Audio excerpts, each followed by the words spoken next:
Lavlagi nega foydali? Lavlagi vitaminlar, minerallar va antioksidantlarga boy sabzavot bo'lib, organizm uchun ko'p foydali xususiyatlarga ega. Lavlagi tarkibidagi tabiiy nitratlar organizmda azot oksidiga aylanadi. Bu qon tomirlarini kengaytirib, qon aylanishini yaxshilashi va qon bosimini pasaytirishga yordam berishi mumkin.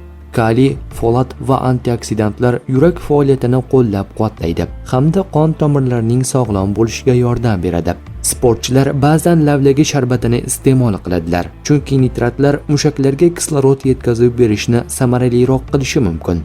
Lavlagi tarkibida B9 vitamini mavjud. Folat yangi hujayralar, jumladan qon hujayralarini hosil bo'lishida muhim rol o'ynaydi. Lavlagi tolaga boy. Tolalar ichak faoliyatini yaxshilaydi va qabziyatni oldini olishga yordam beradi.